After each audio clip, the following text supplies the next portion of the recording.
राज्यपाल प्रोफेसर गणेशी लाल को पुरी गस्त।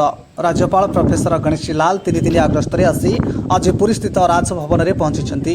अतिरिक्त जिलापाल श्री प्रदीप कुमार साहू, अतिरिक्त आरक्षी अधीक्षक श्री वीर कुमार पंडा राज्यपाल को पुष्पगुच्छ दे स्वागत करते। राज्यपाल प्रोफेसर गणेशी लाल बात्या जवाद प्रभाव संपर्क में वरिष्ठ अधिकारी मानक पचारि बुझी। आसंता काली राज्यपाल श्रीमंदिर जाई श्रीजीऊ दर्शन कर कार्यक्रम रही। अवसर में रेड क्रॉस, स्काउट व गाइड एवं सेंट जेम्स आम्बुलांस स्वेच्छासेवी मैंने राज्यपाल को साक्षात करिसेंती। विभिन्न विपर्यय समय स्वेच्छासेवी मान सहयोग और सेवार राज्यपाल भूयसी प्रशंसा करिसेंती।